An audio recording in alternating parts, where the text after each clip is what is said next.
ಭಾರತದ ಆರ್ಥಿಕತೆ ಮತ್ತಷ್ಟು ಅಧಃಪತನದತ್ತ ಸಾಗ್ತಾ ಇದೆಯಾ? ಬೆಚ್ಚಿ ಬೀಳಿಸ್ತಾ ಇದೆ ಪ್ರತಿಷ್ಠಿತ ಸಂಸ್ಥೆಯ ಸಮೀಕ್ಷಾ ವರದಿ. ಈ ಪ್ರತಿಷ್ಠಿತ ವರದಿಯಲ್ಲಿ ಆರ್ಥಿಕ ತಜ್ಞರ ಆತಂಕವನ್ನು ಜಾಸ್ತಿ ಮಾಡ್ತಾ ಇದೆ. ಇದು ಅಂಕಿಅಂಶಗಳು ಚೆಕ್ ಮಾಡಿಕೊಂಡಾಗ ಹುರುನ್ ಗ್ಲೋಬಲ್ ಯೂನಿಕಾರ್ನ್ ಇಂಡೆಕ್ಸ್ 2024 ಈ ರಿಪೋರ್ಟ್ ಇದೆಯಲ್ಲ, ಶರವೇಗದಲ್ಲಿ ಭಾರತದ ಯೂನಿಕಾರ್ನ್, ಈ ಒಂಥರ ಸ್ಟಾರ್ಟಪ್ಗಳನ್ನು ಸ್ವಲ್ಪ ಕಡಿಮೆ ವೆಚ್ಚದಲ್ಲಿ ಇವುಗಳು ಇನ್ವೆಸ್ಟ್ ಮಾಡಿಕೊಂಡು ಇವರು ಕಂಪನಿಗಳನ್ನು ಶುರು ಮಾಡ್ಕೊಂಡಿರ್ತಾರೆ. ಯೂನಿಕಾರ್ನ್ಸ್ ಅಂದರೆ ಮಿನಿಮಮ್ $100 ಕೋಟಿ ಒಂದು ಇನ್ವೆಸ್ಟ್ಮೆಂಟ್ ಇರುತ್ತಲ್ಲ. ಈ ತರಹದ ಯೂನಿಕಾರ್ನ್ ಕತೆ ಭಾರತದಲ್ಲಿ ಏನಾಯ್ತಪ್ಪ ಹೇಳ್ಕೊಳ್ಳೋಕ್ಕೆಲ್ಲ ನಾವು ಸ್ಟಾರ್ಟಪ್ ಅನ್ನೋದು ಯೂನಿಕಾರ್ನ್ಸ್ ಇದೆ, ಹಾಗಿದೆ ಹೀಗಿದೆ ಎಲ್ಲ ಮಾತಾಡ್ತಾರಲ್ಲ. ಮೊದಲ ಬಾರಿಗೆ ಭಾರತದಲ್ಲಿ ಯೂನಿಕಾರ್ನ್ಗಳ ಕುಸಿತ ಜೋರಾಗಿದೆ, ಸ್ಟಾರ್ಟಪ್ಗಳ ಕುಸಿತ ಕೂಡ ಜೋರಾಗಿದೆ.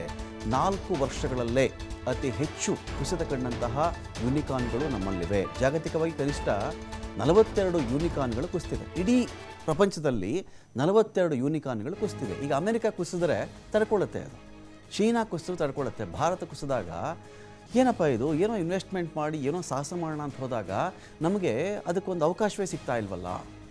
ಅಯ್ಯೋ ಅದು ಲಾಸ್ ಆಯ್ತಂತೆ, ಇದು ಲಾಸ್ ಆಯ್ತಂತೆ ಅಂತ ಹೇಳಿ ಬೇರೆ ಹೊಸಬರು ಬರೋಕ್ಕೆ ಹಿಂದೇಟಾಗ್ತಾರೆ. ಸ್ಟಾರ್ಟಪ್ಗೂ ಇದೆ ಅನ್ವಯ, ಯೂನಿಕಾರ್ನ್ಗೂ ಇದೆ ಅನ್ವಯ. ನೋಡಿ, ಇಲ್ಲಿ ಅಮೆರಿಕದ 21 ಹಾಗೂ ಚೀನಾದ 11 ಈ ಥರದ ಯೂನಿಕಾರ್ನ್ಗಳ ಕುಸಿತ ಆಗಿದೆ. ಜಾಗತಿಕವಾಗಿ ಅತಿ ದೊಡ್ಡ ಕುಸಿತವನ್ನು ಭಾರತ ಕಂಡಿದೆ ಕೂಡ. ಅದರಲ್ಲಿ ಯಾವುದು? ಬೈಜೂಸ್ ಅಂತ ಶಿಕ್ಷಣ ಸಂಸ್ಥೆ.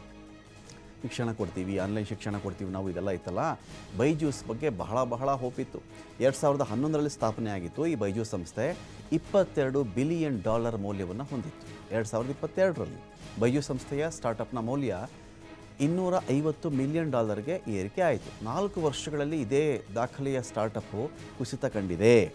1 ಬಿಲಿಯನ್ಗಿಂತ ಕಡಿಮೆ ಮೌಲ್ಯಕ್ಕೆ ಕುಸಿದಾಗ ಅದನ್ನು ಯೂನಿಕಾರ್ನ್ ಅಂತ ನಾವು ಕರೆಯೋಕ್ಕಾಗಲ್ಲ.